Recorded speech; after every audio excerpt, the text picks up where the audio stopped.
ஆண்டவர் சேருமா இயேசு கிறிஸ்துவின் நாமத்தினாலே உங்கள் யாவரையும் நான் வாழ்த்துகிறேன். அருமையான வேளையிலே ஆண்டோடைய சமூகத்தில் இருக்கிறவங்களை கர்த்தர் தாமே ஆசீர்வதிப்பாராக. கர்த்தர் நல்லவர்.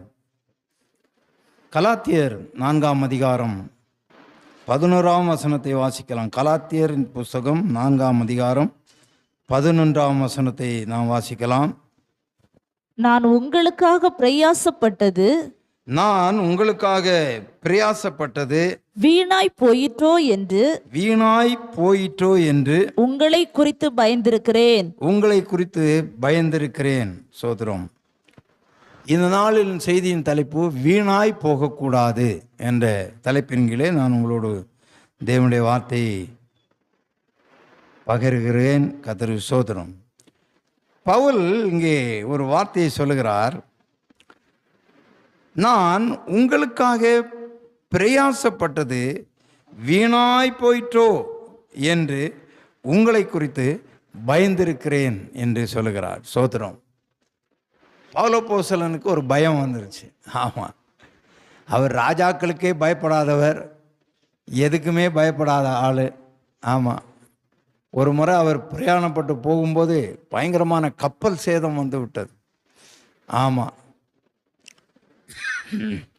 அப்போ கூட ஆண்டவர் அவனை பார்த்து சொன்னார், பவுலே பயப்படாத, உங்களுக்கு ஒன்றுமே நேரிடாது, கப்பல் சேதம் வரும் இல்லைன்னு சொல்லலை, ஆனால் உங்கள் யாருக்குமே பிராண சேதம் வராது, அதனால் நீ மக்களை திடப்படுத்து அப்படின்னு. அப்போ அவர் சொல்லுவார், இன்றைக்கி 14 நாட்களாக நாம் ஒன்றுமே சாப்பிடாமல் இருக்கிறோம். ஆமாம், சூரியனையும் காணும், சந்திரனையும் காணும், நட்சத்திரையும் காணும், இது பகலினும் தெரில இரவுனும் தெரில, பயங்கரமான மழைக்காலம் அது. ஓ, பயங்கரமாக இருக்கிறது, இருள் அடைந்து இருக்கிறது, சூரியன் உதிக்கவே இல்லை, இன்றைக்கி என்ன கிழமைன்னே தெரில, அப்படிப்பட்ட ஒரு சூழ்நிலையில் இருக்கிறோம். அதனால் இப்போ அடுத்தது நடக்க போகிறது என்னன்னு சொன்னால் கப்பல் உடைய போகுது. அதனால் நீங்கள் எல்லோரும் என்ன பண்ணுங்க, 14 நாட்களாக நீங்கள் சாப்பிடாமல் இருக்கிறீங்க, நீங்கள் இப்போ என்ன பண்ணணும், சாப்பிடுங்க அப்படின்னு சொல்லிட்டு அவர்களை திடப்படுத்துவார். அப்படிப்பட்ட பவுல் இப்பொழுது அந்த பெருங்காற்றுக்கே அவர் பயப்படலை, பெரும் புயலுக்கு அவர் பயப்படலை. பவுலும் சீலாவுமாக சேர்ந்து ஊழியம் செய்யும்போது அநேக அடிகளை அடித்து அவர்களை அங்கே தொழுமரத்தில் மாட்டி ஜெயிலில் வச்சிருக்கிறாங்க. அப்போ கூட அவங்க பயப்படலை. அவங்க என்ன பண்ணாங்க, நடுராத்திரியில் எழுந்து தேவனை துதித்து பாடினாங்க. ஆண்டவர் எல்லா கட்டுகளையும் கலர வச்சாரு, அதுக்கே பயப்படலை. ஆமாம், ராயனுக்கு முன்பாக நிற்கும் போது கூட அவன் பயப்படலை, ராஜாக்களுக்கு முன்பாக நிற்கும் பயப்படலை. ஆனால் இப்பொழுது என்னத்தை பயப்படுறாராம், நான் உங்களுக்காக பிரயாசப்பட்டது வீணாய் போயிற்றோ என்று உங்களை குறித்து நான் பயந்திருக்கிறேன் என்று சொல்லுகிறார். ஹல்லேலூயா. அவருடைய விசுவாசிகளை குறித்து, அவர் மூலம் ரட்சிக்கப்பட்ட மக்களை குறித்து அவர் ஒரு பயப்படுகிறார். ஐயோ, உங்களை குறித்து நான் பயந்திருக்கிறேன் என்று சொல்லுகிறார். ஏன் அவர் அப்படி சொல்லுகிறார் என்று சொல்லும் 8ஆம் வசனத்தில் சொல்லப்பட்டிருக்கிறது, நீங்கள் தேவனை அறியாதிருந்த போது சுபாவத்தின்படி தேவர்கள் அல்லாதவர்களுக்கு அடிமைகளாய் இருந்தீர்கள். இப்பொழுதோ நீங்கள் தேவனை அறிந்திருக்க அல்லது தேவனாலே அறியப்பட்டிருக்க பலனற்றதும் வெறுமையானதுமான அவ்வடிவங்களுக்கு நீங்கள் மறுபடியும் திரும்பி மறுபடியும் அவைகளுக்கு அடிமைப்படும்படி விரும்புகிறது எப்படி அப்படின்னு சொல்கிறார். அவர் என்ன சொல்கிறாரு, ஒரு காலத்தில் நீங்கள் உங்கள் சுபாவத்தின்படி தேவர்கள் அல்லாத காரியங்களை, அந்த காரியங்களுக்கு நீங்கள் அடிமையாக இருந்தீங்க. ஆமாம், இன்னைக்கு வட இந்தியாவில் நீங்கள் பார்த்தீர்கள்னால் அவர்கள் தெய்வங்களை வழிபடுகிறது விடவும் அசுத்த ஆவிகளையும் மந்திரவாதிகளையும் வழிபட்டு கொண்டிருக்கிறார்கள். அசுத்த ஆவிகள், ஆமாம், அந்த ஆவிகள் தான் அவங்கள வந்து தாக்குதுன்னு சொல்லிட்டு அந்த அசுத்த ஆவிகளுக்கு பலியிட்டு அந்த அசுத்த ஆவிகளை வழிநடத்துகிறதான அந்த சூனியக்காரர்கள் மந்திரக்காரர்கள் என்ன சொல்கிறாங்களோ அவங்க சொல்கிற காப்பு கயிறுகளை கட்டி அவர்கள் சொல்கிறதான காரியங்களை வீடுகளில் நட்டு வைத்து இப்படியாக தங்களை பாதுகாத்து கொண்டு தெய்வமில்லாத காரியங்கள் சுபாவத்தின்படி இவர்கள் எதை அனுசரித்து கொண்டிருந்தார்களோ அதை விட்டு என்ன பண்ணாங்க, தேவனை இப்பொழுதோ நீங்கள் தேவனை அறிந்திருக்க நீங்கள் தேவனை அறிஞ்சீங்களோ இல்லை தேவன் உங்களை அறிந்தாரோ அப்படின்னு தான் அங்கே சொல்கிறார். அவர் சொல்கிறார், இப்பொழுது நீங்கள் தேவனை அறிந்திருக்க அல்லது தேவனாலே அறியப்பட்டிருக்க பலனற்றதும் வறுமையுமான அவ்வழிபாடுகளுக்கு திரும்பவும் என்ன பண்ணிட்டீங்க, நீங்கள் பழைய வழிபாட்டுகளுக்கு போயிட்டீங்களோ அப்படின்னு அல்லேலூயா சொல்லலாமா? சோதரம். கர்த்தருடைய பிள்ளைகள் கவனமாக இருக்க வேண்டும். ஆமாம், இந்த ஜோசியத்துக்கு நீங்கள் முதலிடம் கொடுக்கக்கூடாது, அதை நீங்கள் நினைக்கவே கூடாது. ஆமாம், இந்த சூனியக்காரனுங்க சொல்கிற மந்திரக்காரனுங்க சொல்கிற காரியங்களை நம்பவே கூடாது. ஆமாம், சிலர் என்ன பண்ணுவாங்க, குறி கேட்குறதுல ரொம்ப கவனமாக இருக்கிறாங்க. சிலர் ஜோசியர்கிட்ட போய் கையை கொடுப்பாங்க. ஆமாம், ஐயா ஒன்றும் முன்னேற்றமே இல்லை, கொஞ்சம் ஜோசியம் பார்த்து சொல்ல அப்படின்னு. அவனே முன்னேற்றம் இல்லாமல் தான் இருக்கிறான். ஆமாம், அவன் இன்னைக்கு ஏமாந்து வருவான், ஒரு 4 பேருக்கு கை பார்த்தா இப்போ எவ்வளோ அமௌண்ட்டுன்னு தெரில. ஒரு காலத்துக்கு 10 ரூபாய்க்கெல்லாம் பார்த்துட்டு இருந்தானுங்க, இப்போ குறைஞ்சது 50 ரூபாய் தான் வச்சுருப்பானுங்க போல இருக்குது. அப்படி ஒரு நாளைக்கு ஒரு மனிதனுக்கு பிரியமான குறைஞ்சபட்சம் 500 ரூபாயாவது தேவைப்படுது. ஒரு சின்ன ஒரு குடிசையில் வாழ்ந்தால் கூட ஒரு நாளைக்கு 500 ரூபா தேவைப்படும். ஆமாம், ஒரு குடிசையில் வாழ்ந்தால் கூட 2000 ரூபா 3000 ரூபாயில் இல்லாமல் வாடகையே இல்லை. அப்போ அந்த ஒரு நாள் வாடகை எடுத்து வைக்கணும். ஒரு 2-3 பிள்ளைங்க இருப்பாங்க, குடும்பம், 1 கிலோ அரிசி 2 கிலோ அரிசி, இப்படி எல்லாம் கூட்டி கழித்து பார்த்தீங்கன்னா ஒரு நாளைக்கு ஒரு 500 ரூபாயாவது. அதனால தான் அந்த தினக்கூலி குறைஞ்சபட்சமாவது 500 ரூபா கொடுக்குறாங்க. சோதரம். இப்போது இவங்க என்ன பண்ணுவாங்கன்னா, இல்லை முன்னேற்றமே இல்லையா அப்படின்னுட்டு அவன்கிட்ட போவாங்க. அவன் அந்த 500 ரூபாய்க்கு தான் அவனும் பெட்டியை தூக்கிட்டு நடக்கிறான். கிளி ஜோசியம் பார்க்கணுமா, கிளி ஜோசியம் பார்க்கணுமா அப்படின்னு. சரி, அவன் பிழைப்புக்கு நடத்தினா கூடங்க, நான் என்ன சொல்கிறேன்னா, அவனே ஒரு சீட்டை எடுத்து உங்களுக்கு சொல்ல வேண்டியது தானே. அந்த கிளிக்கு ஏதாவது ஞானம் இருக்குமா? மனுஷ அறிவு கூட அதுக்கு இல்லை. மனுஷனாவது ஏதாவது என்ன பண்ணுவான், இவன் மூஞ்சி முகத்தை பார்த்துட்டு, இவன் இருக்கிற நிலைமையை பார்த்துட்டு ஒரு அனுமான் படத்தையாவது எடுத்து வச்சுக்கிட்டு இவன் மூஞ்சிக்கு தகுந்த மாதிரி ஏதாவது ஒன்று சொல்லிட்டு போகலாம். அதுக்கு ஒன்றுமே தெரியாது, அதுக்கு 5 அறிவு கூட இல்லை. ஆமாம், கிளிக்கு எத்தனை அறிவுன்னு எனக்கு தெரியல. ஆமாம், 4 அறிவு இருக்குமோ 3 அறிவு இருக்குமோ தெரில. ஆமாம், சிலதுக்கு தான் 5 அறிவு உண்டு. ஆமாம், நம்ம மனுஷனுக்கு மட்டும்தான் 6 அறிவு. இவன் அதுக்கு என்ன பண்ணுவான், ட்ரைனிங் கொடுத்து ஒன்றே அவனுடைய கட்டை விரலை ஆட்டுவான், இல்லைன்னா ஒரு சிக்னல் வச்சுருப்பான். அது ஒவ்வொரு தடவையும் ஒவ்வொரு சீட்டை எடுத்து வச்சுட்டு அவனை பார்க்கும். அந்த சிக்னல் அவன் காட்டும்போது அதை எடுத்துகிட்டு தனியாக கொண்டு வைக்கும். இதெல்லாம் ட்ரைனிங், எவ்வளோ நாள் அவன் ட்ரைனிங் கொடுத்துருப்பான். அந்த கிளி ட்ரைனிங் கொடுத்து வச்சுருக்கிற கிளி எடுத்து கொடுக்குற சீட்டுக்குள்ளாலே அவன் தளபதி இருக்குது. ஆண்டவர்கிட்ட தாங்க நம்முடைய எல்லாமே இருக்குது. படைத்தது அவர். ஆமாம், படைத்தது அவர். எரேமியாவிலே சொல்லப்பட்டிருக்கிறது பிரியமாவிலே, எனக்கு ஆண்டவர், நான் அங்கே செய்திக்கு நான் வரவில்லை, ஆனாலும் இப்போ ஆண்டவர் கொண்டு போகிறார். எரேமியா 17ஆம் அதிகாரம் என்று நினைக்கிறேன். உங்கள் வேது 17 18 அந்த குயவன் வீட்டுக்கு போவார் பாருங்க. 18 4ஆம் வசனம் வாசிங்க.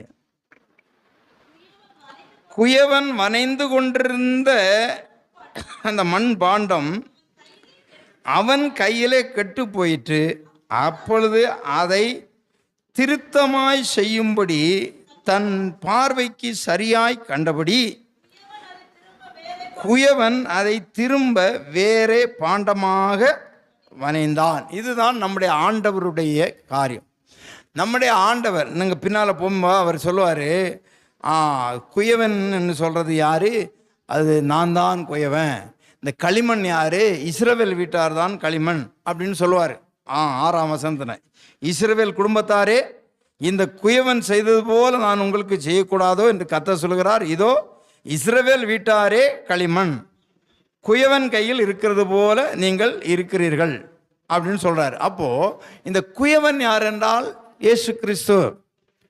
இந்த களிமண் யார் என்றால் நானும் நீங்களும். இப்பொழுது யாருடைய கையிலே கட்டு போயிட்டு? குயவனுடைய கையிலேயே அந்த பாத்திரம் கட்டு போயிட்டு. அப்படியானால் யாருடைய கையில் நானும் நீங்களும் கட்டு போயிட்டோமா? இயேசுடைய கையிலேயே கட்டு போயிட்டோமா? இயேசு கிறிஸ்துடைய கையிலே தான் நாம் இருக்கிறோம். இயேசு கிறிஸ்து நம்மை அவர் நினைக்கிற ஒரு எதிர்பார்ப்பிலே அவர் வணைகிறார் நம்மளை. இப்பொழுது அந்த வணைகிற சூழ்நிலை என்ன ஆகி போச்சுன்னா, வணைந்து கொண்டிருக்கும் போதே அந்த குயவனுடைய கையிலே கெட்டு போச்சு. ஆமாம், இன்னைக்கு எத்தனை பேர் தெரியுமா இயேசுவின் கையிலே கெட்டு போகிறாங்க, ரட்சிக்கப்பட்டிருக்கிறாங்க, ஞானஸ்நானம் பெற்றிருக்கிறாங்க, ஆண்டோடு தான் இருக்கிறாங்க, ஆனால் கெட்டு போயிட்டாங்க. ஆண்டோடைய கையில் இருந்து கெட்டவர்கள் தான் அநேகம்.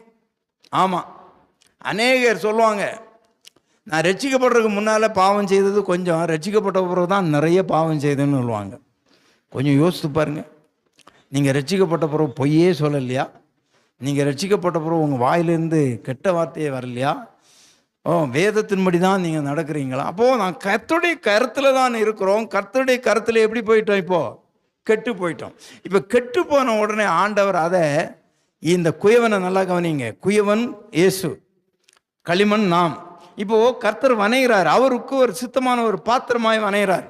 ஆமாம், இப்போ என்ன எடுத்துக்கிட்டால் அவர் என்ன பாத்திரமாக வரைஞ்சாரோ தெரில, அவர் கையில் நான் கெட்டு போனதுனால என்ன பண்ணுறார், வேறு பாத்திரமாக மறைஞ்சிருக்கிறாராம். இல்லையா சொல்லலாம். அதனால தான் நீங்கள் நல்லா நிறைய பேர் சொல்லுவாங்க, நான் எப்படி இருக்க வேண்டியோ தெரியுமா, நான் எப்படி இருக்க வேண்டியோ, நான் எப்படி இருக்கு. ஆமாம், அது ஆண்டவர் அப்படி தான் வச்சுருந்தார். என்ன கையில் கெட்டு போயிட்டீங்க. அதனால் இப்போ வேறு பாத்திரமாக ஆண்டவர் என்ன பண்ணிட்டார், வணைஞ்சிட்டார். ஆமாம், சோதரம். இந்த மண்ணை நல்ல பெரிய பானையாக வனையலாம்னு பார்த்தா இது மேலே போகும்போது கழுத்து கெட்டு போச்சு. அதனால் அதை என்ன பண்ணிடலாம், சின்ன பாத்திரமாகவே வனைஞ்சிடலான்னு வனைஞ்சிட்டார். இப்போது நானும் நீங்களெல்லாம் எங்கேயோ இருக்க வேண்டியவங்க. ஆமாம், அல்லையா சொல்லலாமா? ஆண்டவர் கையில் கெட்டுன்னு போனதுனால இப்போ கெட்டு குட்டிச்சுவராகி ஏதோ வேற ஒன்றாட்டும் வஞ்சிருக்கிறாரு. அல்லையா சொல்லலாமா? வேற ஒன்றா வச்சிருக்கிறாரு. ஆமாம் ஆமாம், பவுல் சொல்லுவார், நான் எந்த நிலைமையில் இருந்தாலும் மனரம்யமாக இருக்குங்க. அதனால் இப்போது நான் அங்கே இருந்தேன், இங்கே சிலர் சொல்லுவாங்கல்ல, என்ன அங்கே கேட்டாங்க எங்கே கேட்டாங்க, எங்கே வேணும்னா கேட்டுட்டு போட்டோம். இப்போ ஏதோ வந்து தொலைச்சிட்டோம். இனிமேலாவது என்ன பண்ணணும், ஒழுங்காக இருக்க வேண்டியது, அவ்வளோதான். அங்கே கேட்டது இருக்கட்டும், இங்கே கேட்டது இருக்கட்டும். ஆமாம், சிலர் நிறைய படிப்பு படிச்சுக்கிட்டு உட்காந்துட்டு வீட்டில் அடுப்பு ஊதிட்டு இருப்பாங்க. என்ன பண்ணுறது, பூரி சுட்டுட்டு இருப்பாங்க. இவங்க எங்கேயோ இருக்க வேண்டியவங்க, அவங்க படித்த படிப்பு. இப்போ என்ன பண்ணுறது, சுடுறத ஒழுங்காக சுடுவோம், புருஷன் திட்டாத அளவுலையாவது சுட கற்றுக்கிடுவோம். ஆமாம், நம்ம பெரிய லெவலில் நம்மளை போகாமலே நம்ம கர்த்தருடைய கருத்திலே கெட்டு போயிட்டோம். அதனால் குயவன் அதை என்ன பண்ணார், அந்த மண்ணை அவர் தூக்கி வெளியே எறியவில்லை. தூக்கி எரியலை, இந்த மண் இன்னும் ஒன்றுக்கும் உதவாத போயிடுச்சுன்னு எரியாமல் திரும்பவும் அதை என்ன பண்ணினார், வேற ஒரு பாத்திரமாக அவர் வணைந்தார். இப்போ அந்த பாத்திரம் எப்படின்னா, அது எந்த ரூட்டில் போயிச்சோ அந்த ரூட்லேயே போ. உன்னை ஆண்டவர் தள்ளி விடவில்லை, கொன்று போடலை, உன்னை அழிச்சு போடலை, உன்னை வேற ஒரு பாத்திரமாக வணைஞ்சிருக்கிறார். இல்லையா சொல்லலாமா? ஆமாம், நான் சொல்லுவேன்ல, சில பிள்ளைங்களெல்லாம் நான் கொஞ்சம் வனைஞ்சி ரெடி பண்ணலான்னு பார்த்தா அப்படின்னு என்ன பண்ண முடியும், ஒன்றுமே பண்ண முடியாது. உன் இஷ்டத்துக்கு போ. உன்னை வனைஞ்சி அப்படியே அழகுப்படுத்தலான்னா நீ என்ன பண்ணுற, முறுக்கிட்டு போனீன்னா, இந்த முறுக்கின பாத்திரத்தை யாராவது வாங்குவாங்களா? நீங்கள் கடையில் போய் பானை வாங்க போனால் முறுக்கிட்டு இருந்தால் வாங்குவாங்களா? நல்லதாக இருக்கும், சொட்டை இல்லாமல் இருக்குதா, வெடிப்பு இல்லாமல் இருக்குதா அப்படின்னு பார்த்து டிங்கி வெந்திருக்கான்னு பார்த்து தான் வாங்குவாங்க. இந்த பானையை வாங்குறவங்க இப்போ யாரும் வாங்குறது இல்லைங்க. ஆமாம், அப்படி தான் ஒரு வைத்தியர் கொஞ்சம் கஷாயம் காய்ச்சின்னு வாங்க போனால் இவ்வளோ உண்டு சட்டி அவன் 300 ரூபா விலை சொல்கிறான். எனக்கே தூக்கு வாரி போட்டு வா மாதிரி ஆகிப்போச்சு. 3 ரூபா 5 ரூபாய்க்கு விற்றுட்டு இருந்தது, அவன் எவ்வளோ சொல்கிறான்? ஆமாம், அப்போ நான் சொன்னேன், ஏம்மா எனக்கு இந்த பானையே வாங்க தெரியாதம்மா, கொஞ்சம் பார்த்து கஷாயம் காய்க்கணும், கொஞ்சம் நல்லதாக கொடுக்கணும். அந்த அம்மா, சார் எல்லாமே நல்லது தான், டிங்கின்னு வெந்து போயிருக்கா. நீ என்னதான் வனைஞ்சி அழகாக இருந்தாலும் வேகாத பாத்திரத்தை வாங்குவீங்களா? வேகிறது சும்மாவா? அந்த நெருப்பில் வச்சு என்ன பண்ணுவான், ஒன்று மேலே ஒன்று அடுக்கி மேலே வைக்கோலெல்லாம் போட்டு நெருப்பை கொளுத்தி சாகு அப்படின்னு நல்ல நெருப்பில் வெந்தாதான் அது யூஸ் பண்ண முடியும். ஆமாம், இன்னைக்கு வந்து நெருப்புல எல்லாம் வேக விட மாட்டேங்கிறாங்க.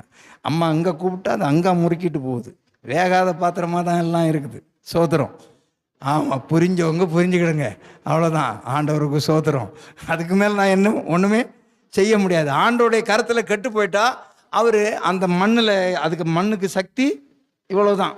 இதுக்கு மேலே பெரிய பானையாக கொண்டு வந்த, ஆமாம், அந்த நல்ல பெரிய பானையாக வந்ததுன்னா எம்எல்ஏ வருவான், எம்பி வருவான், தண்ணீர் பந்தலில் வச்சு அதுக்கு என்ன ஆர்ப்பாட்டம். போகிற மக்கள் எல்லாம் தண்ணி குடிச்சிட்டு வாழ்த்திட்டு போவாங்க. அப்படி தானம்மா? ஆமாம். நீ சின்ன ஒரு கலையமாக வச்சின்னா அவன் பனைமரத்தில் கொண்டு போய் கட்டி வைப்பான். ஆமாம், அதில் நீ கல் தான் குடிக்கணும், இல்லை பதநீர் குடிக்கணும். அதை யாராவது வாழ்த்துவாங்களா?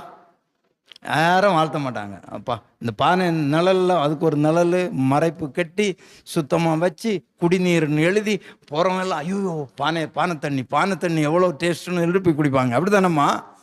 அதே நேரத்தில் யாராவது பதநீர் குடிக்குமா அந்த கலேசத்துக்கு எண்ணம் வருமா? வராது. அதனால ஆண்டவர் பாருங்க எப்படின்னு, உன்னை பானையாக வரைஞ்சா நீ சரிப்பட்டு வரலன்னா என்ன பண்ணிட்டாரு? ஒரு கலையமாக வரைஞ்சிட்டாரு. எப்படியோ ஆண்டவர் நம்ம எப்படியோ வச்சிருக்கிறாரு. அவருடைய கரத்தில் கெட்டு போயிட்டோம் ஒரு காலத்தில். ஆமாம், சோதரம். எப்படியோ வந்து வாச்சாச்சு. நமக்கு வாச்சதும் சரி, நமக்கு வாழ்க்கை போட்டதும் சரி, அதை என்ன பண்ணி தான் ஆகணும்? நிம்மதியாக போயிடணும். இனிமேல் குறை சொல்லக்கூடாது. ஆமாம், இனிமேல் குறை சொல்லக்கூடாது. ஆமாம், நிறைய பெண்கள் அப்படி தான். புருஷனை லவ் பண்ணும்போ எப்படி பண்ணுவாங்க தெரியுமா? ஆஹா, நீ அப்படியே கலையாக இருக்கிற, உன் மீசை எப்படி இருக்குது தெரியுமா? அப்பாப்பாப்பா, உன் தலைமுடியெல்லாம் எப்படி அடர்த்தியாக இருக்குது, கருன்னு இருக்குதுன்னா. ஒரு 5 வருஷம் 10 வருஷம் கழிஞ்சாச்சுன்னா அவர் இந்த அம்மாக்கிட்ட மாட்டிக்கிட்டு நொந்து நூலாகி போய் தலைமுடியெல்லாம் வெளுத்து போயிருக்கும். ஆமாம், கவலையினால தான் நிறைய பேருக்கு என்ன ஆகுது, வெளுத்து போகுது. இந்த அம்மாக்கிட்ட மாட்டிக்கிட்டு அப்புறம் இந்த அம்மா சொல்லும், மூஞ்சியை பாரு குரங்கு அப்படின்னு. முதல்ல எப்படி இருந்தது? ராஜா மாதிரி இருக்கிற, கலையாக இருக்கிற, அப்படி இருக்கிற வாழ்த்துனவங்க இப்போ என்ன பண்ணுவாங்க? அதனால நான் என்ன சொல்கிறேன்னா, யார் வாழ்த்தினாலும் தூற்றினாலும் என்ன பண்ணணும்? காலாட்களோடே ஓட ஆண்டவர் வச்சிருக்கிறாரு. காலாட்களோடு தான் ஓடணும். ஆமாம், இருக்கிற இடத்துல நம்ம குளிர்ச்சியாக இருக்க கற்றுக்கொள்ளுங்க. ஆமாம், சோதரம். சூடாயிராதுங்க, வெடிச்சிடும். சூடாயிராதுங்க. இருக்கிற இடத்துல இப்போ என்ன பண்ணணும்? ஆமாம், அன்பு தெய்வ பிள்ளைகளை, ஒரு பாத்திரத்தில் தண்ணி இருந்தால் தான் அது சூடாக சூடாக சூடாக அந்த சூடெல்லாம் தண்ணி வாங்கி வற்றி போகும். சில நேரம் வச்சுக்கிட்டு நம்ம வந்துடுவோம் பாலை, அது எல்லாம் வற்றி போயிட்டு அப்புறம் பாத்திரம் என்ன பண்ணும்? வெடிச்சிடும். ஆமாம், அதனால் வெடிச்சிடாதுங்க யாரும். ஆமாம், எப்போவும் தண்ணியை வச்சுக்கிடுங்க. தண்ணி என்பது பரிசுத்த ஆவி. அந்த பரிசுத்த ஆவியை எப்போதும் வச்சுக்கிடுங்க. ஆமாம், அந்த பரிசுத்த ஆவியானவர் உங்கள் சூடையெல்லாம் அவர் வாங்கிவிடுவார். நீங்கள் உங்களை கூலாக வச்சுக்கிடுவார். நம்ம வெடிச்சோம்னா அவ்வளோதான். அதனால் நிறைய பேர் என்ன பண்ணுறாங்கன்னா, குடும்பங்களில் 5 வருஷம் 10 வருஷம் ஆனவங்க நிம்மதி இல்லாமல் இருக்கிறாங்க. ஆமாம், நாங்கள் எல்லாம் நிம்மதியாக இருக்கிறோம். ஏன் உங்களுக்கு தலைமுடி நரைச்சி போச்சுன்னா, அது தேவன் இயற்கையாக கொடுத்தது. வயசு 65 ஆயிடுச்சு, இன்னமும் நரைக்கக்கூடாதுன்னு நினச்சிட்டு இருந்தா அது ஆயிட்டு போட்டோம். சோத்திரம். ஆமாம், என்ன நிறைய பேர் என்ன 65 வயசுன்னு நம்ப மாட்டேங்கிறாங்க. சார் உங்கள் வயசு தான் அப்படி இருக்கிறீங்களே தவிர நீங்கள் எப்படி இருக்கிறீங்க? இப்போவும் 20 வயசு பையன் மாதிரி நல்ல ஸ்மார்ட்டாக தான் போயிட்டோம் வந்துட்டோம் இருக்கிறீங்கன்னு. கர்த்தருக்கு சோத்திரம். ஆமாம், அதனால் வயசாகிட்டு போட்டோம், அது வேற நரைச்சிட்டு போட்டோம். நாங்கள் எங்கள் குடும்பத்தில் உண்மையிலே சொல்கிறேன், நாங்கள் என்னைக்கு எங்கள் வாழ்க்கையை தொடங்கினோமோ அந்த ஹேப்பி இன்றைக்கும் இருந்துட்டு தான் இருக்குது. அல்லையா சொல்லலாமா? நான் அடிக்கடி என் மனைவியை பார்த்து சொல்கிறேன், நீ சூப்பராக அழகாக இருக்கிறேன்னு சொல்லுவேன். ஆமாம், அவங்க சொல்லுவாங்க, இன்னும் நீங்கள் என்ன அழகாக இருக்கிறேன்னு. அப்படி தான் வர்ணிக்கணும். ஆமாம், மூஞ்சியை பாரு அப்படின்னு சொல்லாதுங்க. இந்த மூஞ்சியோடு தான் நீங்கள் வாழணும். இன்னையிலேருந்து நீங்கள் என்ன பண்ணுங்க, புருஷனுக்கு மூஞ்சியை உற்று பாருங்க. என்னம்மா அப்படி பார்க்குற? சூப்பராக இருக்கிறீங்க, அதான் பார்க்குறேன். ஆமாம், அப்போ தான் சந்தோஷமாக இருக்கும் குடும்பத்தில். இது உருன்னு இருக்கிறீங்க, ஏன் அப்படி இருக்கிறீங்கன்னு தெரியல. சந்தோஷமாக இருங்க. அல்லையா சொல்லலாமா? சந்தோஷமாக இருங்க. குடும்பம் வந்துட்டோம், வாழ்கிறதுக்கு வந்துட்டோங்க. நம்ம எதிர்பார்த்தமோ இல்லையோ, எதிர்பார்க்கலோ, கர்த்தருடைய கையில் கெட்டு போனதுனால அவர் வனைஞ்சி திரும்ப ஒன்றா வச்சிருக்கிறாரு. அது கடைசி வரைக்கும் யூஸ் ஆகணும். அல்லையா சொல்லலாமா? அதனால் பவுல் என்ன சொல்கிறாரு, இவங்களை விக்கிரகங்களில் இருந்தோம் அங்கே இருந்தோம் இங்கே இருந்தோம், அந்நிய தெய்வங்கள்ட்ட இருந்தோம், ஆவிகளிடத்துல இருந்தோம் இவரை அழைச்சி கொண்டு எப்படியோ மனம் திரும்ப பண்ணி அவர் சொல்லும்போது எனக்கு அந்த வசனம் ரொம்ப வேடிக்கையாக இருக்குது. கர்த்தருக்கு ஸ்தோத்திரம். அந்த 11ஆம் வசனம் 9ஆம் வசனம் சொல்லுகிறாரு, நீங்கள் தேவனை அறிந்திருக்க அல்லது தேவனாலே நீங்கள் அறியப்பட்டிருக்க. ஒன்று நீங்கள் அறிஞ்சீங்களோ, நீங்கள் ஆண்டவரை ஏற்றுக்கொண்டீங்களோ, இல்லை ஆண்டவர் உங்களை தெரிந்து கொண்டார் தெரில, எப்படியோ வந்தீங்க அப்படின்னு சொல்கிறார். இப்போ நீங்கள் நான் உங்களுக்காக பிரயாசப்பட்டது வீணாய் போயிட்டோ என்று உங்களை குறித்து பயந்திருக்கிறேன். வீணாய் போயிட்டோ, பவுலுடைய பிரயாசம் வீணாய் போயிட்டோ. பவுல் அநேக நேரங்களில் உபவாசம் இருந்தார், ஜெபித்தார், மக்களுக்காக ஜெபித்தார். இந்த ஜெபம், இந்த உபவாசங்கள் ஆண்டவரே வீணாய் போயிட்டோ என்று நான் கூட நிறைய நேரத்தில் இப்போ ஆண்டவர்கிட்ட அதுதான் ஜெபிக்கிறேன். உங்களுடைய எல்லாருடைய கஷ்டங்களை நினச்சி நான் சில நேரங்களில் ராத்திரியில் உட்காந்து ஜெபம் பண்ணுவேன். எனக்கு முழிப்பு வந்தாலே உங்கள் ஞாபகம் தான் வருது. எப்படியாவது இந்த குடும்பத்தில் இது நடக்காதா, இந்த குடும்பத்தில் இது நடக்காதா, இந்த குடும்பத்தில் இது நடக்காதா, இந்த குடும்பத்தில் இது நடக்காதா அப்படின்னு தான் நான் ஜெபம் பண்ணிகிட்டே இருக்கிறேன். ஆமாம், நீங்கள் என்ன நினைக்கிறீங்கன்னு எனக்கு தெரியாது. ஒவ்வொரு குடும்பத்தை குறித்து நான் பாரப்பட்டு ஜெபம் பண்ணிட்டு இருக்கிறேன். நான் சில நேரங்களில் நினைக்கிறேன், நான் பட்ட பிரயாசங்கள்லாம் வீணாக போகுதோ அப்படின்னு நான் நினைக்க வேண்டிய சூழ்நிலை வருது. அப்படி நீங்கள் ஏற்படுத்த மாட்டீங்கன்னு நான் நினைக்கிறேன். அல்லேலூயா சொல்லலாமா? ஆமென். பிரியமான தேவனுடைய பிள்ளைகளே, உங்கள் ஒவ்வொருவரும் நீங்கள் சிறந்திருக்க வேண்டும் என்று தான் நான் விரும்புகிறேன். கர்த்தருக்கு ஸ்தோத்திரம். எனவே வீணான காரியம் நம்முடைய வாழ்க்கையில் இருக்கக்கூடாது. நாம் வீண் போகக்கூடாது.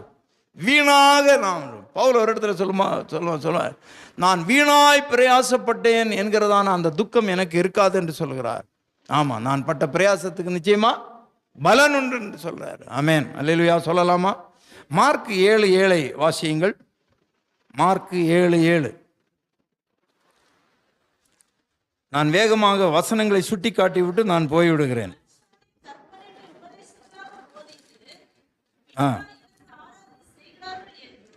மனுஷருடைய கற்பனைகளை உபதேசங்களாக போதித்து வீணாய் எனக்கு ஆராதனை செய்கிறார்கள் என்றும் எழுதியிருக்கிற பிரகாரம் மாயக்காரராகிய உங்களை குறித்து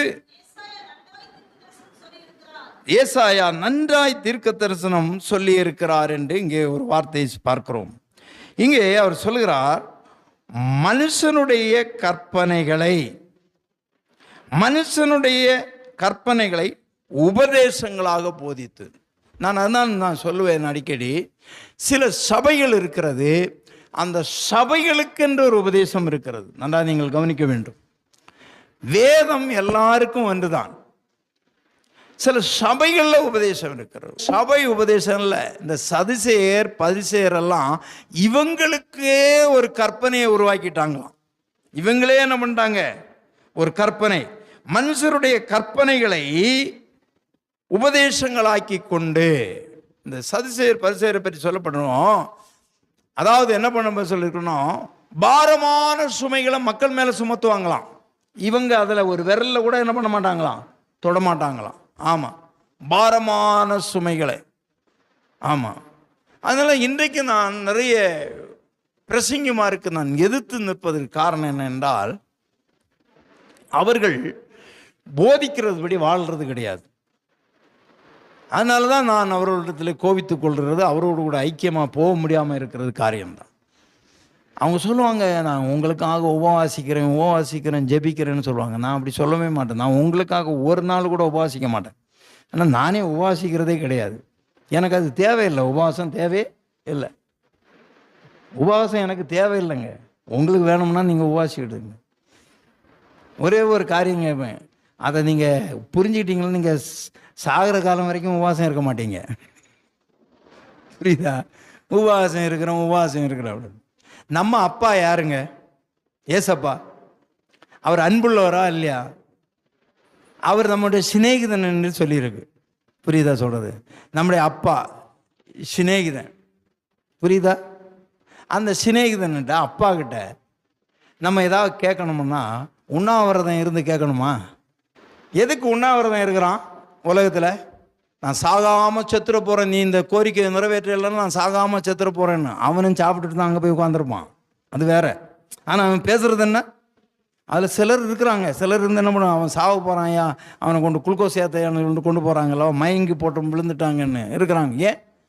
அந்த அரசாங்கம், அந்த அதிகாரி, அந்த முதலமைச்சரோ இல்லை அவங்க நான் உண்ணா நோன்பு இருந்து சத்தா கூட அவன் அப்படியாவது நிறைவேற்றணும் அப்படின்னு. நம்ம ஆண்டவர்கிட்ட நீ உண்ணாவிரதம் இருந்தால் வாங்கணும். அப்படி அப்பா கொடுங்கப்பா. ஆமாம், இந்த பிள்ளைங்க யாராவது அப்பாக்கிட்ட போய், நிறைய பிள்ளைங்க பர்சிலே போய் எடுத்துகிட்டு போயிடுவாங்க. அப்பா இந்தா உன் பர்சில் 100 ரூபா எடுத்துகிட்டு போயிட்டேன்ப்பா. ஆமாம், கேட்குறதே இல்லை இப்போ பிள்ளைங்க எல்லாம். அப்போ என்னது அது? என்னதுங்க? உரிமை. அப்பாக்கிட்ட உரிமையாக போய் நம்ம என்ன பண்ணுறோம்? அப்பா பர்சில் இருந்த 10 ரூபா எடுத்தேன்ப்பா, ஓ ஐஸ்காரன் வரான், ஐஸு குல்பி ஐஸ் வருது வாங்குறேன்னு கேட்காமலே எடுத்துகிட்டு போவாங்க. ஏன்? அது உரிமை. நம்ம அப்பா கேட்குறத கொடுக்குறவர்.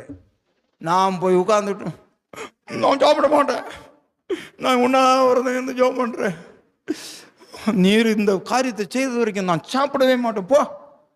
கோவிச்சிட்டு இருக்கிறவங்க தான் சாப்பிட மாட்டாங்க. புரியுதா உங்களுக்கு? இப்போ நீங்கள் ஆண்டவர்கிட்ட கோவிச்சிட்டு இருக்கிறீங்களா? இப்போ பார்க்குறாங்க, சார் இவர் என்னையா ஒரு புதிய உபதேசத்தை சொல்லுறார். நான் புதிய உபதேசம்தான் இல்லையா சொல்லலாமா? என் அப்பா இயேசு எனக்கு கற்றுக் கொடுத்தது. ஒரு நாள் இயேசு கிறிஸ்துவிட்ட கேட்டாங்க, உங்கள் சீசர்கள் எல்லாம் உபவாசிக்கவே மாட்டேங்கிறாங்களே அப்படின்னு. அவர் சொன்னார், மணவாளன் என்னோடு இருக்கும்போது மணவாளர்கள் எல்லாம் தோழர்கள் என்ன பண்ண வேண்டாம், உபவாசிக்க வேண்டிய அவசியம் போயா அப்படின்னு. ஆமாம், ஆண்டவர் சொன்னார். பிரியமானவர்களே, நம்முடைய ஆண்டவர் உயிருள்ளவர், நம்முடைய அப்பா. அவரிடத்துல நீங்கள் உரிமையாக கேட்கணும். அப்பா எனக்கு இதை கொடுங்கப்பா, அப்பா என் ஜனங்களுக்கு இதை செய்யுங்க. அதுக்கு நான் வைத்த இல்லைங்க. நானும் நிறைய பேரை பார்க்குறேன், காலமை எழும்பி ஒரு இவ்வளோ பெரிய டம்ளரில், இது எங்கள் ஊர்லெலாம் அந்த டம்ளரை நீங்கள் பார்த்துருந்தீங்கன்னா முழங்கை உள்ளால போகும், சர்பத்து கிளாஸ். அது நிறைய ஜூஸை சாப்பிட்டுட்டு, மோரை சாப்பிட்டுட்டு, மத்தியானம் இவ்வளோ பெரிய நேந்திரம் பழம் ஒன்றை சாப்பிட்டுட்டு, சாயங்காலம் ஒரு கிரேப் ஜூஸ் இவ்வளோ பெருசை சாப்பிட்டுட்டு நானும் உபவாசம் இருக்கிறேன்னு சொல்லிட்டு இருக்கிறாங்க. நிறைய ஊழியக்காரங்க ஏமாற்றிட்டு இருக்கிறாங்க. நான் உனக்காக உபவாசம் இருக்கிறேன், எவனும் உபவாசம் இருக்கிற கிடையாது. அவன் தின்னு பொழுத்து போயிருக்கிறான். உபவாசம் இருக்கணும்னு பார்த்தா நமக்கு தெரியாதா? அதனால நீங்கள் ஏமாந்து போகாதுங்க. அவங்க சொல்லுவாங்க, இன்னைக்கு உபவாசிச்சவங்க எல்லாரும் உபவாசத்தோடு வாங்குவோம், இவர் சாப்பிட்டுட்டு வருவார். நிறைய மக்களை, அதாவது இந்த எதென்ன பண்ணுறாங்க அப்படின்னு சொன்னால், கற்பனைகளை என்ன பண்ணுறாங்களா மக்கள் மேலே திணிக்கிறாங்க. என்ன சொல்லப்பட்டிருக்கிற, மனுஷருடைய கற்பனைகளை உபதேசம் ஆக்கிட்டாங்க. மனுஷனுடைய கற்பனையை உபதேசம் ஆக்கிட்டாங்க. அல்லையா சொல்லலாமா? ஆமாம், மனுஷனுடைய கற்பனை.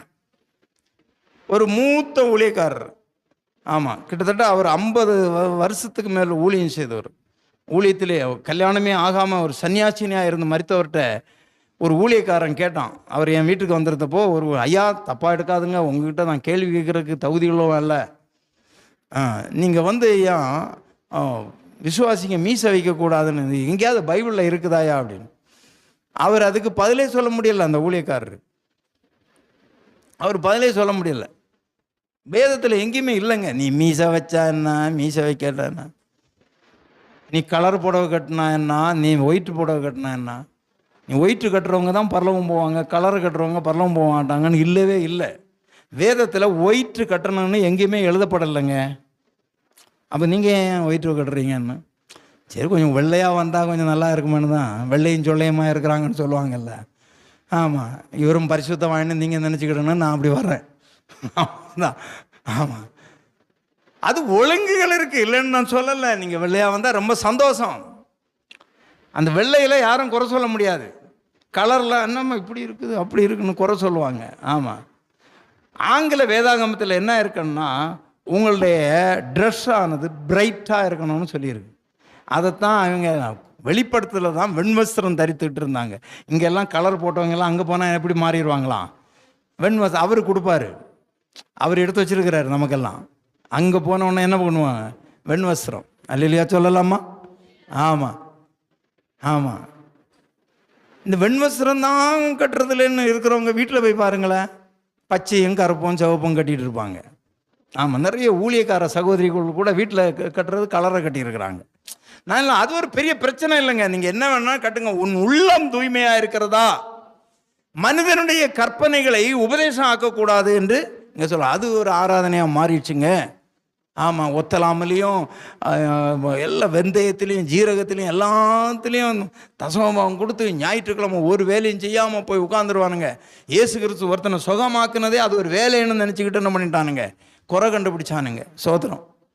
ஆமாம், வேதத்தில் இந்த ஒத்தலாமன்னு ஒன்று உண்டு. என்னன்னு தெரியுமா? அது ஒத்தலாமன்னா எல்லாம் அந்த அதுலேயும் தசமபாவம் கொடுத்தாங்கன்னா, நம்ம புதினா கட்டு இருக்குல்ல, அதுதான் ஒத்தலாம், புதினா கட்டு. ஆமாம், அதுலேயும் தசமபாவம் கொடுத்தாங்களாம். அந்த கட்டளைகளை நியாயப்பிரமாணத்தை கரெக்டாக இருந்தாங்க. ஆனால் நீதி கிடையாது அவங்கள்ட்ட. அதனால அவர் சொன்னார், ஐயா அதையும் செய்யணும் இதையும் செய்யணும், நீ தசமபாவம் கொடு, நீதியை நிறைவேற்றும். முதல்ல மனுஷனுடைய கற்பனைகளை கட்டளைகளை அவர்கள் உபதேசமாக மாற்றி விட்டார்கள். இதுதான் நிறைய சபையினுடைய உபதேசங்கள். ஆமாம், அதனால தான் இன்றைக்கி தெளிப்பு ஞானஸ்தானம், குழந்தை ஞானஸ்தானம், இன்னொரு சபையில் போனீங்களன்னா அதான் புது நன்மைன்னு ஒன்று கொடுக்குறாங்க. பத்திரிக்கை அடித்து எத்தனை போன மாதம் கூட நான் ஒரு புது நன்மை விருந்து வீட்டுக்கு போயிட்டு வந்தேன். பிரியாணி போட்டாங்க, நல்லா சாப்பிட்டுட்டு வாழ்த்திட்டு ஒரு 500 ரூபா கொடுத்துட்டு நல்லா இருமோனே அப்படின்னு. புது நன்மையாம். ஆமாம், இது மாதிரி பிள்ளைங்களுக்கு புது நன்மை. 3 வயசு 4 5 வயசு 7 வயசில் புது நன்மை கொடுக்குறாங்க. ஆமாம், புதுசாக நன்மை எடுக்கிறாங்களாம். அப்போ அதுக்கு ஒரு பெரிய விழா. இதெல்லாம் வேதத்தில் இல்லாதது. மனிதனுடைய பாரம்பரியமான கற்பனைகளை காரியங்களை இவர்கள் உபதேசமாக்கி கொண்டு சபைகளில் இருக்கிறார்கள். இந்த ஆராதனை நமக்கு இருக்கக்கூடாது. அல்லேலூயா சொல்லலாமா? ஆமாம், அதனால தான் பவுல் சொல்லும்போது மனம் புதிதாகிறதுனாலே நீங்கள் மறுரூபமாகுங்கள் சொன்னார். ஆமாம், ரோமர் 12ஆம் அதிகாரத்தில் நீங்கள் படித்தா தெரியும் உங்களுக்கு. ஆமாம், இதுதான் புத்தியுள்ள ஆராதனைன்னு சொன்னார். 1-2 வசனங்களை நீங்கள் பார்த்தீர்களானால் அங்கே தெரியும். புத்தியுள்ள ஆராதனை என்பது என்ன? வாசிங்க, ரோமர் 12:1. அப்படி இருக்க சகோதரரே, சரீரங்களை பரிசுத்தமும் தேவனுக்கு பிரியவுமான ஜீவ பலியாய் ஒப்பு கொடுக்க வேண்டும். ஜீவ பலியாய் ஒப்பு கொடுக்கணுமா அப்படின்னு என்ன நான் சொல்லியிருக்கிறேன் பலமுறை. பலியிடுகிற ஒரு மிருகத்தை வெட்டி கொன்றுதான் பலியிடுவாங்க. ஆனால் நீங்கள் உயிரோடு பலியிடப்பட்டிருக்கிறீர்கள், ஜீவ பலி. நீங்கள் பலியிடப்பட்டாலும் ஜீவித்து கொண்டிருக்கிறீங்க. நீங்கள் பலியிடப்பட்டவர்கள். செத்த ஒரு மிருகத்தை அடித்து கொன்று அதை பலியிடும் போது, அதை சந்தா வெட்டும் போது அது ஏன் வெட்டுகிறேன்னு கேட்காது. அதுக்கு சூடம் இருக்காது, சொரணையும் இருக்காது. ரட்சிக்கப்பட்ட உனக்கு சூடம் இருக்கக்கூடாது, சொரணையும் இருக்கக்கூடாது. நிறைய பேருக்கு சொரணை வந்துட்டு என்ன பண்ணிடுறாங்க, தூக்கிட்டு அங்கே ஓடுறாங்க, சொரணை வந்துடுது. அந்த சொரணையும் உனக்கு இருக்கக்கூடாது. யாராவது திட்டுனாங்கன்னாலும் என்ன பண்ணணும், சொரணை இல்லாமல் இருக்கணும். ஆமாம், ரட்சிக்கப்பட்டவங்களுக்கு சொரணை இருக்கக்கூடாது. ஆமாங்க, ஆமாம், நாங்கள் எல்லாம் சொரணை விட்டு போச்சுங்க. ஆமாம், சொரணை விட்டதுனால எவனாவது அடிக்க வந்தா விட அதை அடிச்சுட்டு போயா, சொரணை விட்டு போச்சு. திருப்பி அடித்தா அவன் தாங்க மாட்டான். ஆனால் நம்ம சொரணை விட்டு போயிடுச்சு. ஆமாம், அதனால தான் இந்த கிறிஸ்தவனுங்களை நிறைய பேர் இலக்கார மாட்டு என்ன பண்ணிகிட்டு இருக்கிறாங்க, போட்டு இவங்க என்ன சொன்னாலும். எங்க ஒரு ராஜாவே காது கேளாதவனும் போல இருந்தானா. யார் அது? சவுல். அவங்க சொன்னாங்களாம், இவனா எங்கே ரட்சிக்க போகிறான் அப்படின்னு. பேலியாளின் மக்கள் இவனுக்கு காணிக்கையும் கொண்டு இல்லையா, இவனை வாழ்த்தவும் இல்லையா, நாசமாக போன இவனா எங்களை ரட்சிக்க போகிறான்னு. அவன் காது கேளாதவனை போல இருந்தானா. சில நேரங்களில் நம்ம சவுடாக மாறுறது நல்லது. ஆமாம், நம்ம சில நேரங்களில் படுத்து கிடப்போம், தூங்கி இருப்போம்னு நினச்சி யாரும் ஏதோ பேசுவாங்க. என்ன பண்ணுறது, கேட்டுட்டு செவிடனை போல போக வேண்டியதுதான். ஆமாம், அவங்க சொல்லுவாங்க, இது செவிடு, போ நீ சொல்லிட்டு போ, நான் உனக்கு திரும்ப பேசி நான் ஏன் பாவத்தை சம்பாதிச்சுக்கிடணும். அன்பு தெய்வ பிள்ளைகளை இன்னைக்கு சுருன்னு வந்துடுது சிலருக்கு. சகிக்கிற தன்மை இல்லை, பொறுமை இல்லை, அன்பு இல்லை. இதெல்லாம் நாம் ஜீவ பலியாய் ஒப்பு கொடுக்க வேண்டும். இதுதான் புத்தியுள்ள ஆராதனை, புத்தியுள்ள ஆராதனை. அன்பு தெய்வ பிள்ளைகளே, ஆமாம், இப்போ இயேசு கிறிஸ்து என்ன பண்ணாரு, சீசருக்கு காலெல்லாம் கழுவி தான் திருப்பந்தி எடுத்தார். அப்படி தானே? இங்கே நிறைய பேர் இன்னும் உங்களுக்கு எல்லாம் சபையிலெல்லாம் அனுபவம் தெரியாது. நாங்கள் எல்லாம் பல சபைக்கு போயிட்டு வரோங்க. ராப்போஜனம்னு சொன்னால் ராத்திரி தான் எடுக்கணும்னு ஒரு கும்பல் இருக்கிறாங்க. பகலை எடுக்க மாட்டாங்க, ராத்திரி தான் எடுக்கணும். அது ராப்போஜனம் அப்படின்னு அல்லையா சொல்லலாமா? கால் கழுவாம திருப்பந்தி எடுக்கக்கூடாதுன்னு இப்பவும் கால் கழுவி எடுக்கிறவங்களும் இருக்கிறாங்க. கர்த்தருக்கு ஸ்தோத்திரம். அது எதை குறிக்கிறது பிரியமானே? தாழ்மையை குறிக்கிறது. உன்னை விடவும் உன் காலை நான் கழுவுவதற்கு உன்னை விடவும் நீ என்னை விடவும் தகுதி உள்ளவன் என்பதை தான் அது காட்டுறது. அப்படிதான். ஆமாம். அதனால தான் ஆண்டவர் பேதுருக்கிட்ட போகும்போது பேதுரு என்ன சொல்கிறார்? ஐயோ, நான் தான் உன் காலை கழுவணும், நீ என் காலை கழுவணும். அப்போ இல்லை இப்போ இடம் கூடப்பா, நீ காலை கழுவுனா தான் ஒன்று. அப்படி அப்போ என் தலையும் சேர்த்து கழுவையா அப்படி சொல்கிறான். அவன் சொல்லுவான், அப்படியா? அப்போ என் தலையும் சேர்த்து கழுவும். இல்லை முழுகிறவன் மற்றபடி சுத்தமாக இருக்கிறான். நீ ஏன் காலை கழுவணும்னா நீ 12 விதமாக இருக்கிறீங்க. அதனால் நீ பெரியவனா நான் பெரியவனா? ஒருத்தன் மார்பில் சாஞ்சு கிடக்கிறான். ஒரு அம்மா வந்து சொல்கிறாங்க, 2 பிள்ளைங்களையும் கொண்டு வந்து நிறுத்திக்கிட்டு, ஒருத்தன் பரலோகத்தில் வரும்போது ஒருத்தன் வலது பக்கம் இருக்கணும், ஒருத்தன் இடது பக்கம் இருக்கணும்னு. இவனுங்களுக்குள்ளாலே ஏற்றத்தாழ்வு. ஆமாம். அங்கே இருக்கிற 2 பேரும் வந்து கேட்குறானுங்க, ஐயா நான் உங்கள் பரலோகத்தில் வரும்போது ஒருத்தர் ரைட், அங்கே என்ன பாடி காட்டாவன அடியாளாட்டா கூட்டிகிட்டு போகிறாரு ஆண்டவர், இப்படியெல்லாம் கேட்டாவனுங்க. அதனால தான் நீங்கள் முதல்ல காலை கழுவு ஒருத்தனை. உன்னை விடவும் என்னை விடவும் நீ மேலானவன், உன் காலை நான் கழுவுறேன் அப்படின்னு அந்த தாழ்மை. இப்போ கூட சொல்லுங்க, உங்கள்கிட்ட மனத்தாழ்மை இல்லைன்னா உங்களை கழுவ வச்சிருவேன். நீங்கள் எல்லாம் ஒரு அன்பு பின்னி பிணைஞ்சிட்டு இருக்கிறீங்களே, அன்பு ஐக்கியம் உங்களுக்குள்ள என்ன இல்லை? ஆமாம், பகையே இல்லை. அதுக்கப்புறம் நான் எதுக்கு உங்கள் காலை கழுவ சொல்லணும்? நீங்கள் எல்லாம் சுத்த இருதயமாக இருக்கிறீங்க. ஆமாம் இல்லையா? சொல்லலாமா? நீங்கள் எல்லாம் நல்ல நல் மனசாட்சியின் உடன்படிக்கையோடு நல்லா இருக்கிறீங்க. ஐயா எது கேளுங்க, நான் சொல்கிறேன். ஆமாம், சபை உபதேசங்களை இன்றைக்கு கற்பனையின் வடிவமாக இருந்த காரியங்களை எல்லாம் என்ன பண்ணிட்டாங்க? உபதேசங்களாக்கி ஆராதனையிலே கொண்டு வந்துட்டாங்க. அல்லேலூயா. கர்த்தர் நல்லவர். அன்பு தெய்வ பிள்ளைகளே, இன்றைக்கு சபைகள் பரிசுத்தம் இல்லை. அதனால சபைகள் பரலோகம் போகாது. எந்த சபையும் அங்கே போய் நீங்கள் போய் பரலோகத்தில் போகும்போது அங்கே போய் பெதஸ்தா ஜெப வீடு எங்கேயாவது இருக்குதான்னு பார்த்தீங்களா, ஏமாந்துருவீங்க. அவன் பெதஸ்தா ஜெப வீடு எங்கே இருக்குது, அங்கே போர்டு வச்சுருக்கு, அதுக்கு பக்கத்தில் நம்ம அக்கா ஏதாவது வந்திருக்கிறாங்களான்னு பார்த்தீங்களா, ஏமாந்துருவீங்க. ஆமாம். அதனால் அங்கே போய் தேடாதுங்க. அங்கே எல்லாரும் தேவ தூதர்கள் போல் இருப்பாங்க. ஒரு மூஞ்சி ஒருத்தருக்கு தெரியவே தெரியாது. ஆமாம். அதனால தான் இங்கே தான் அப்படியே மூஞ்சியை முறுக்கிட்டு போகிறது. அங்கே போனால் முறுக்க முடியாதுன்னு ஆண்டவர் பார்த்தாரு. எல்லாம் ஒரே மாதிரி வையா, எல்லாம் ஒரே மாதிரி வை. அதனால் யாருக்கு மேலே சிலர் இங்கேயே சோத்திரம் பண்ணால் சோத்திரம் பண்ண மாட்டான், அங்கே போய் சோத்திரம் எதிர்பட்டுட்டாங்கன்னு வைங்க, முறுக்கிட்டு போயிடுவாங்க. அதனால தான் ஆண்டவர் அந்த நிலைமையை எடுத்துட்டார். ஆணுன்னு இல்லை பெண்ணுன்னு இல்லை, எல்லாரும் தேவ தூதர்களை போல இருப்பாங்க. அங்கே வந்து டேவிட் பாஸ்டரை தேடினீங்களாம் கிடைக்காது. அவன் ஒரு தூதனை மாதிரி இருப்பான், எங்கேயாவது சுற்றிட்டு கிடப்பான். இல்லையா? சொல்லலாமா? வேதத்தின்படி பிரசங்கிங்க. நான் அதை தான் சொல்லுவேன், எல்லா ஊழியக்காரன் நீ வேதத்தின்படி பிரசங்கம் பண்ண. ஆமாம், கற்பனைகளை நீங்கள் கற்பனை காரியங்களை எல்லாம் உபதேசமாக்கி கொண்டு சபையிலே கொண்டு திணிக்காதீங்க. வேதம் என்ன சொல்லுகிறது? இந்த வேதம் காலத்தால் அழியாதது.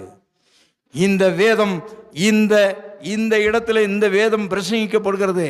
இங்கே இது என்ன, சூரப்பட்டில் பிருந்தாவன் நகரில் பிரசங்கிக்கப்படுறது. அமெரிக்காவில் போய் பிரசங்கம் பண்ணாலும் அந்த வேதம் தான். அவனுக்கு வேற வேதம் கொடுக்கப்படவில்லை. கவனமாக இருங்க. அவன் அப்போ ஏன் அவன் வந்து டவுசரை போட்டுக்கிட்டு அவன் ஒரு இதை போட்டுக்கிட்டு ஆராதனையில் இருக்கிறான்னா, நீ அதைத்தான் பார்த்துட்டு இருக்கிற. இங்கே ஒத்துக்குவாங்களாம்? அவன் உள்ளம் சுத்தமாக இருக்குங்க. அவன் ஆராதிக்கிறான்னா என்ன மாதிரி ஆராதிக்கிறான் தெரியுமா? அப்படியே உயிரை கொடுத்து ஆராதிக்கிறாங்க. அவன் ஆராதனையில் போய் பாரு. ஆவியானவரேன்னு சொன்னால் ஆவியில் அப்படியே அவன் கழுவி விடுறான். ஏன் உட்காந்து கண்ணை உருட்டி பக்கங்களில் இருக்கிறவங்கள பார்க்குறீங்க? நான் என்ன பண்ணுறது? எப்படி தான் கொண்டு போய் சேர்ப்பணும்னு எனக்கு தெரில. சபை உபதேசம் வேண்டாம். தேவன் அவர் சொல்கிறார், ஐயோ நீங்கள் ஒரு காலத்தில் இதிலெல்லாம் விட்டு வந்தீங்க, இப்போ திரும்ப அங்கே போயிடுவீங்களோன்னு பயமாக இருக்குதுன்னு சொல்கிறார். கவனமாக இருக்க வேண்டும். வீணாய் ஆராதனை செய்யக்கூடாது. அல்லேலூயா சொல்லலாமா? வீணாய் ஆராதனை செய்யக்கூடாது. கர்த்தருக்கு ஸ்தோத்திரம். கலாத்தியர் 3:4 வாசிங்க. கலாத்தியர் 3:4. இத்தனை பாடுகளையும் வீணாய் பட்டீர்களோ, அவர்கள் வீணாய் போயிட்டு.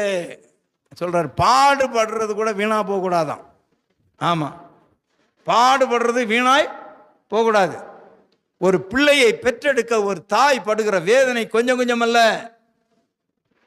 10 மாதம் சுமக்கிறாளே, அவள் அந்த வயிற்றில் இருக்கிற பிள்ளைக்கு இது உதவாது, இது ஒத்து போகாது என்று சொல்லி அந்த இவள் எது எது சாப்பிடக்கூடாதோ, இந்த மாதத்தில் இது சாப்பிட்டா பிள்ளைக்கு ஒத்துக்காது, ஆமாம் மாங்காய் சீசன் மாங்காய் சாப்பிட்டேன்னா பிள்ளைக்கு மாந்தம் பிடிச்சிரும் அப்படின்னு சொல்லி என்ன பண்ணுவோம், சாப்பிடாம அதை சாப்பிடாம இதை சாப்பிடாம இந்த பிள்ளையை உருவாக்கி பெற்று பேறுகாலம் சாதாரண அல்ல.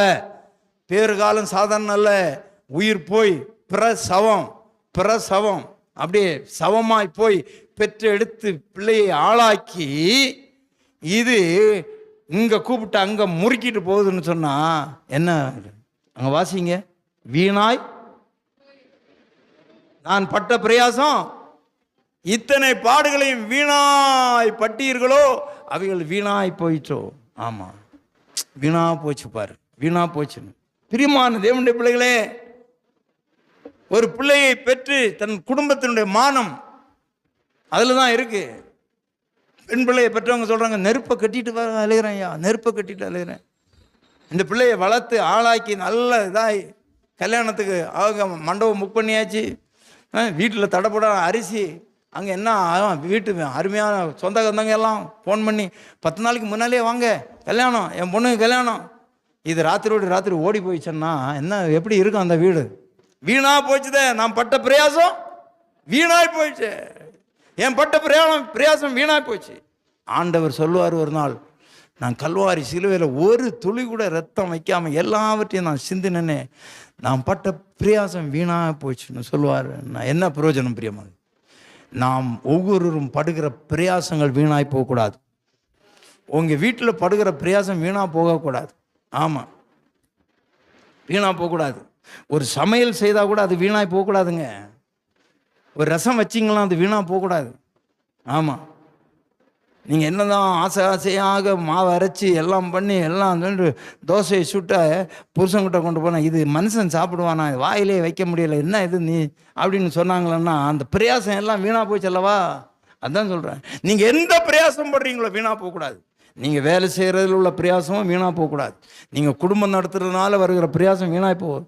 உங்கள் பிள்ளை பெற்றதுனால வருகிற பிரயாசம் வீணாய் போகக்கூடாது. நீ ஒரு நாள் 8 ஹவர் உழைக்கிறான்னா அதில் வருகிற வருமானம் வீணாக போகக்கூடாது. ஆமாம், நம்மளே ஏமாற்றி சாப்பிட்றதுக்குன்னு ஒரு கூட்டம் இருக்கிறானுங்களவா, அதை சொல்லி இதை சொல்லி நம்முடைய உழைப்பை எல்லாம் வீணாக போகக்கூடாது. நம்முடைய பிரயாசங்கள் வீணாய் போகக்கூடாது. கவனமாக இருங்க. நம்முடைய பாடுகள் பிரயாசம் வீணாய் போகக்கூடாது. எபேசியர் 4:17 வாசிங்க. எபேசியர் 4:17. கர்த்தருக்குள் நான் உங்களுக்கு சாட்சியாய் சொல்லி எச்சரிக்கிறது என்னவென்றால் மற்ற புறஜாதிகள் தங்கள் வீணான சிந்தையிலே நடக்கிறது போல நீங்கள் வீணான சிந்தை நம்முடைய சிந்தை தான் அநேக நேரங்களில் நம்மை படுகொலிக்கு கொண்டு போய் விடுகிறது. மற்றவங்க இப்படி சொல்லுவாங்க அப்படி சொல்லுவாங்க. அந்த வீணான சிந்தை அங்கே என்ன இருக்கிறது? வீணான நடக்கை. ஆமாம், வீணான சிந்தையில் நடக்கிறது போல 1 பேதுரு 1:18 சொல்லப்பட்டிருக்கும். வாசிங்க, 1 பேதுரு 1:18. பட்டுன்னு வேதத்தை எடுக்கணும். பிள்ளைங்க எல்லாம் சொன்ன உடனே வேதத்தை திறக்கணும்.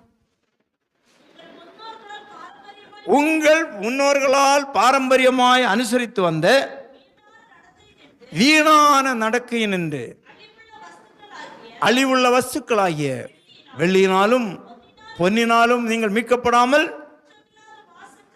குற்றமில்லாத மாசற்ற ஆட்டுக்குட்டியினுடைய விலையேற பெற்ற இரத்தத்தினாலே மீட்கப்பட்டீர்கள். அன்பு தெய்வ பிள்ளைகளே, அந்த காலத்தில் நடந்துட்டு இருந்தாங்களே வீணான நடக்கை, வெள்ளியினாலும் பொன்னினாலும், அப்படி மீட்கப்படலை. நீங்கள் அந்த வீணான நடக்கை வேண்டாம், வீணான சிந்தை உங்களுக்கு வேண்டாம். நீங்கள் இயேசு கிறிஸ்துவினுடைய இரத்தத்தினாலே மீட்கப்பட்டவர்கள். அல்லேலூயா சொல்லலாமா? ஆமாம், வெள்ளியினாலும் பொன்னினாலும் நீங்கள் மீட்கப்படவில்லை. ஏன் அப்படி சொல்லுகிறாருன்னு சொன்னால், அந்த காலத்தில் ஒருத்தனை அடிமைப்பட்டு விட்டால் அவனை அடிமை சந்தையில் கொண்டு விற்றுருவாங்க. அதை மீட்கணும்னா வெள்ளியோ பொண்ணு, அங்கெல்லாம் அந்த காலத்தில் வெள்ளியும் பொண்ணு தான் பணம். இப்போ தான் பேப்பரில் வந்துச்சு பணம். அந்த காலத்தில் என்னது? வெள்ளியும் பொண்ணும். ஒரு வெள்ளி 2 வெள்ளி, வெள்ளியும் பொண்ணும். இப்போ எல்லாம் எதில்? நீங்கள் வச்சுருக்கிற எல்லா நோட்டும் என்ன நோட்டு தான்? பேப்பர். அப்படி கிழிச்சா கிழிஞ்சிரும், கிழிஞ்சா வாங்க மாட்டான். பேப்பர் அப்போல்லாம் அப்படி இல்லை, வெள்ளி பொண்ணு. அதெல்லாம் பேதுருவும் அவர் தேவாலயத்துக்கு போகும்போது சப்பானி இருக்கும்போது என்ன சொல்லுவான்? வெள்ளியும் இல்லை என்கிட்ட, பொண்ணும் இல்லை. பிச்சை போடுறதே என்னது தான் போடுவாங்க அந்த காலத்தில், வெள்ளியும் பொண்ணும். அதான் சொல்கிறாரு, நீங்கள் வெள்ளியினாலும் பொண்ணுனாலும் மீட்கப்படவில்லை.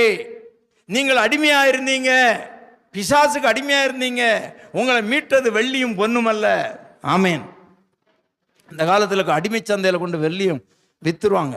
ஆமாம், அப்போ என்ன இந்த வெள்ளியும் பொன்னியும் கொண்டு கொடுத்து அவங்கள மீட்டுட்டு வரணும். அப்படி இல்லை, ஆண்டவருடைய இரத்தத்தினாலே மீட்கப்பட்டு இருக்கிறது. முழங்கால் படியிடலாம். ஹல்லேலூயா. உங்களுடைய வீணான காரியம், பிரியமானவர்களே, நான் பட்ட பிரயாசம் வீணாய் போயிடுமோ என்று பவுல் பயந்து போயிருக்கிறாராம். நீங்கள் வீணாய் பிரயாசப்பட்டது, வீணான ஆராதனை வேண்டாம். வீணாய் பாடுபடாதுங்க. உங்கள் பாடுக்கு பலன் உண்டு, அந்த பலனை நீங்கள் காண வேண்டும். வீணானதை நீங்கள் பின்பற்றக்கூடாது. வீணான சிந்தை வரக்கூடாது. வீணான நடக்கை இருக்கக்கூடாது. நீ நடக்கிறது ஆண்டவருக்கு பிரயோஜனமாக இருக்கணும், மற்றவங்களுக்கும் பிரயோஜனமாக இருக்கணும். இல்லையா? சொல்லலாமா? ஆமாம். ஒரு வீட்டில் ஒரு பிள்ளை இருந்தால் அந்த வீட்டுக்கும் பிரயோஜனமாக இருக்கணும், அந்த பிள்ளை போகிற இடத்துலையும் பிரயோஜனமாக இருக்கணும். ரெண்டுக்கும் பிரயோஜனமாக இல்லைன்னா வீணாக போகணும். வீண் வேண்டாம் பிரியமாக இல்லை. இன்னும் நிறைய இருக்குது. வீண் பேச்சு இருக்கிறது. வீண் பேச்சு வேண்டாம், வீண் பேச்சு வேண்டாம். கவனமாக இருப்போம். பிரயோஜனமானவைகளை நீங்கள் பின்பற்றி நடக்க வேண்டும். ஆண்டவரிடத்தில் கேளுங்க, ஆண்டவரே, இனி என்னுடைய வாழ்க்கை வீணாக இருக்கக்கூடாது, நான் வீணாய் போகக்கூடாது, என் பிரயாசம் வீணாய் போகக்கூடாது, என்னுடைய தெய்வ பக்தி வீணாய் போகக்கூடாது, என்னுடைய தெய்வ பக்தி வீணாய் போகக்கூடாது. ஆம், இன்றைக்கு பாரம்பரியமான வீணான உபதேசங்கள் அதை இன்றைக்கு ஆராதனை ஆக்கி விட்டாங்க. ஆண்டவரே, அதெல்லாம் நான் பின்பற்றக்கூடாது. தேவனுக்கு பயந்து நான் வேதத்தின்படி ஜீவிக்க வேண்டும். ஹல்லேலூயா. பரலோக பிதாவே, உமக்கு ஸ்தோத்திரம். என் அன்பு பிள்ளைகளை உம்முடைய வருகைக்காக ஆயத்தப்படுத்தும். பிள்ளைகள் உம்முடைய அன்பிலே கட்டப்பட்டவர்கள், உம்முடைய அன்பிலே இருக்க கிருபைதார். நீர் ஒரு பாத்திரமாக வனைய நீர் சுத்தம் கொண்டீர். ஆனால் அந்த பாத்திரம் கையிலே கட்டுப்போனாலும் அதை நீர் தள்ளிவிடாமல் வேறு திருத்தமாக நல்ல பாத்திரமாக நீர் வனைந்த தெய்வம். எங்களை குறித்து நீர் என்ன முன்னறிந்திருந்தீரோ எங்களுக்கு தெரியாது. ஆனால் நாங்கள் அதற்கு ஒத்துப்போகாத நேரத்தில் எங்களை இன்னொரு பாத்திரமாக வனைந்திருக்கிறீர். அந்த பாத்திரமும் பிரயோஜனம் உள்ளதாக இருக்க எங்களுக்கு உதவி செய்யும். ஆண்டவர் ஒவ்வொருடைய வாழ்க்கையும் மற்றவர்களுக்கு பிரயோஜனமாய் காணப்பட, உமக்கு பிரயோஜனமாய் காணப்பட கர்த்தர் உதவி செய்வீராக. வீணாக பிரயாசப்பட்டேன், வீணாய் ஓடினேன், வீணாய் நடந்தேன், வீணாய் அலைந்தேன் என்று யாரும் சொல்லாதபடி எங்களுடைய வாழ்க்கையில் அது பிரயோஜனம் உள்ளதாய் காணப்பட உதவி செய்யும். எல்லாரையும் ஆசீர்வதியும், வரிக்கு ஆயத்தப்படுத்தும். இயேசுவின் ஜெபிக்கிறேன் பிதாவே, ஆமென்.